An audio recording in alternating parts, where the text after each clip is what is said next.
నిజామాబాద్ అకాల వర్షాలకు అన్నదాతలు కూడా పూర్తిగా ఆగమైపోయారని కూడా చెప్పవచ్చు. గత కొన్ని రోజుల నుంచి కుండపోత వాన కురవడంతో పంటలో నష్టం నీటి పాలైందని చెప్తున్నారు. సో ఈ నేపథ్యంలో ఎమ్మెల్యే సుదర్శన్ రెడ్డి కూడా వచ్చి వాళ్ళకి అభయం ఇచ్చినట్లు కూడా వాళ్ళు చెప్తున్నారు. రైతులు పూర్తిగా మమ్మల్ని ఆదుకోవాలి గవర్నమెంట్ కూడా అంటూ రైతులు చెప్తున్న పరిస్థితి కనిపిస్తుంది. దీని మీద పూర్తి అప్డేట్స్ మా ప్రతినిధి నవీన్ అందిస్తారు. నవీన్ చెప్పండి.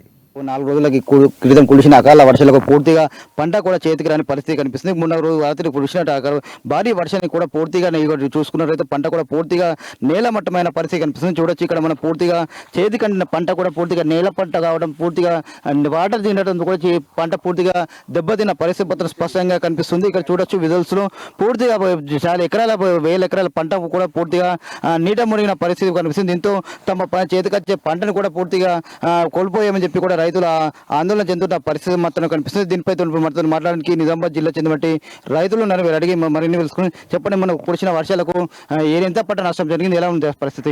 ఇది వాస్తవంగా ఏంటంటే ఈ మండలం మొత్తం కూడా ఇట్లా పడిపోయింది. ఒక్కొక్క కోతకి ఏ అయితే దశకు వచ్చినాయో అవి ఎక్కువ పట్టడం జరిగింది. ఇదంతా వర్షంతో కొద్దిపాటి రాళ్ళు కూడా పడ్డాయి. దాంతో ఇదంతా బురదలో కూరుకుపోయి పంట అనేది బాగా నష్టం జరిగింది. ఇది అయితే రైతుకి తీరని లోటు. ఇది ఎకరానికి మేము 30-35 వేల రూపాయలు పెట్టుబడి ఖర్చు పెట్టి ఇవాళ ఖర్చులు వచ్చే పరిస్థితి లేదు. ఇది ఈ రకంగా ఉంది. దీని గవర్నమెంట్ ఏదైనా చర్య తీసుకుని ఏమైనా సహకారం చేస్తే బాగుంటుందని చెప్పేసి మేము కోరుతా ఉన్నాం. మీరు చెప్పారా, మీరు ఎన్ని ఎకరాల పంట వేశారు? మొన్న కురిసిన వర్షాలకు ఎంత నష్టం జరిగింది అసలు? నేను 20 ఎకరాలు వేసాను. మాది చేతపరిచే ఎడపల్లి మండలం చేతపరిచేవారు.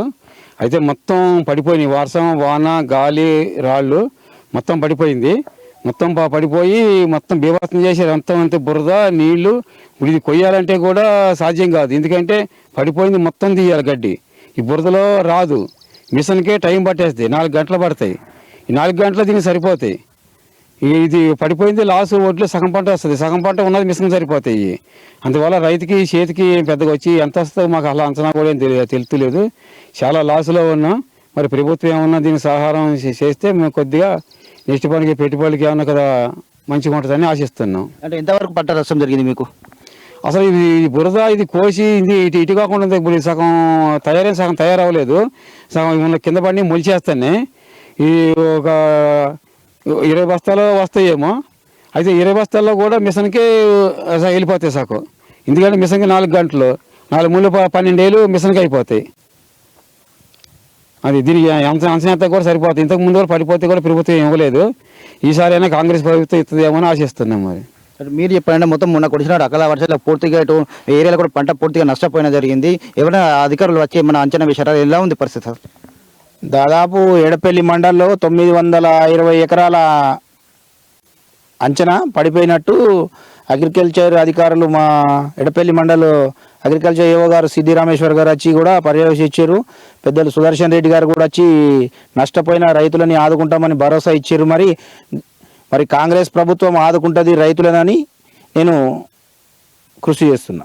అంటే పూర్తిగా చూసుకున్నట్లయితే జిల్లాలో ఎంతవరకు నష్టపోయింది, ఎంత నష్టపరం ఎంత చెల్లిస్తే మీకు గిట్టుబాటు అవుతుంది? దాదాపు అండి ఇప్పుడు ఎకరానికి 30-35 వేల ఖర్చు వస్తుంది. పంట పండితే కానీ ఒక ఎకరానికి 50 వేలు వచ్చేది మంచిగా పండితే. అది నష్టపోయింది కాబట్టి ఎకరానికి ఇప్పుడు 15-20 వేలు ఆర్థిక సహాయాన్ని అందిస్తే గవర్నమెంట్ బాగుంటుందని మేము ఆశిస్తున్నాం. అంటే బాగా మీరు పంట వేయాలంటే చాలా మటుకు కూడా ఎరువులు చల్లాలి, కలుపు తీయాలి, కూలీలను పెట్టాలి. ఎకరంకి ఎంత ఖర్చు వస్తుంది, ఎంత వాడు లాస్ అవుతుంది అసలు? ఎకరంకు 30-30 వేలు అండి. అంటే 35 వేల ఖర్చు వస్తుంది. అది ఇప్పుడు దాకా వచ్చింది మిషన్కి. ఇప్పుడు 12 ఏళ్ళు అవుతుందండి. ఇప్పుడు దాకా 35 వేలు ఖర్చు వచ్చింది.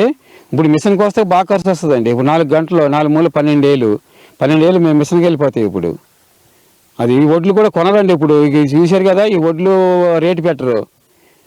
దిగుబడి పోయిందంటే రేటు కూడా పెట్టండి దళాలీలు. ఇప్పుడు దళాలు దోశ తింటారు. మాకు 5 పాపులే ఉందండి, మిషన్ల పాపులే ఉంది. దళాలీలు కూడా బాగా మోసం చేస్తున్నారు. వడ్లు బాగోలేవు, మట్టి వచ్చింది, మొలక వచ్చిందని రేటు బాగా తక్కువగా ఉంటారు. దాన్ని బట్టి మాకు అసలు ఏమి చేతికి రాదండి. ఇది ఏదో కన్నీళ్ళు తుడుచుకుంటాకి ఇది ఇడిచిపెట్టలేక కోస్తామే కానీ కోసాక ఇక ఇది మాకేమి చేతికి వచ్చింది అవి మిషన్లకు వస్తాయి అంతేనండి. ఇవి ఎందుకంటే రేటు పెట్టరు కదా, మాకు బురద మొలక వచ్చినాయి కదా. మాకు రేటు పెట్టమని ప్రభుత్వం చెప్తే కానీ దళారీలు పెట్టరండి. రేటు రాదు, ఒట్లు నల్లగా పడతాయి. గవర్నమెంట్ కాటాలు వేసి వాళ్ళు కనుక ఈ సెంటర్లు ఓపెన్ చేసి కొనుబడి చేపిస్తేనే దళారులు కొంటారు, రైస్ మిల్ వాళ్ళు కానీ ఎవరైనా కానీ. ఈ రైస్ మిల్ వాళ్ళు ఏం చేస్తున్నారంటే కొద్దిగా వాతావరణం చేంజ్ అయ్యి ఏదో రాళ్ళు పడేటట్టు కానీ పంట రైతుకి నష్టం వస్తుందన్న పరిస్థితిలో వాళ్ళు కొనుబడి చేయకుండా బాగా ఆర్థికంగా కూడా వాళ్ళే అనగదొక్కుతున్నారు. మాకు రైస్ మిల్ వాళ్ళే ఎక్కువ కొనుబడి నిజామాబాద్ మిల్ వాళ్ళు ఎవరు కూడా ఖరీదు చేయట్లే. ఇక్కడి నుంచి తుమ్కూరు కర్ణాటక కానీ మిర్యాలగూడ కానీ ఇంకో చోటకి కానీ పోతున్నాయి. కానీ నిజామాబాద్ డిస్టిక్లో ఉన్న రైస్ మిల్లు ఎన్నైతే ఉన్నాయో వాళ్ళంతా వ్యాపారం రీతిగా చూసి రైతుకి ఏ రకంగా లాస్ చేయాలన్నదే వాళ్ళ ఆలోచన ఉంది. ఎందుకంటే కొద్దిగా వర్షం పడుతుంది అనేటాలకి రేట్ డౌన్ అయిపోయిందని చెప్పేసి స్టార్టింగ్లో 2300 కొన్నారు, ఇవాళ 1800 పట్టుకొచ్చారు, రేపు 1400 పట్టుకొచ్చినా కూడా ఆశ్చర్యపోయిన అవసరం లేదు ఇది. ఎందుకంటే ఇది గవర్నమెంట్ తొందరగా కాటాలు వేపించి ఖరీదు కొనుగోలు చేపిస్తే కనుక వీళ్ళు కూడా ఏమైనా 200 రూపాయలు పెట్టి కొంటారు. లేకపోతే ఈ మొత్తం పాడేసేసి ఇది చేస్తారు.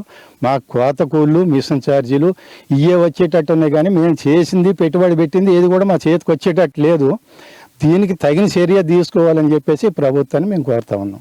ప్రధానంగా కూడా చెప్తున్నారు, గత 4 రోజుల క్రితం కురిసిన అకాల వర్షాలు పూర్తిగా చేతికి అందిన పంట కూడా పూర్తిగా నష్టపోయామని చెప్పి చెప్తున్నారు. అయితే ఇప్పటికి కూడా అధికారులు వచ్చి అంచనా వేశారు. అలాగే దీనికి సంబంధించిన ఇటు ఎమ్మెల్యే సుదర్శన్ రెడ్డి కూడా వచ్చి ఇక్కడ పంట నష్టాన్ని కూడా అంచనా వేసి తాము ఉన్నామని చెప్పి ప్రభుత్వం తరఫున తాము ఆదుకుంటామని చెప్తున్నారు. అయితే పూర్తిగా తమకు ప్రభుత్వం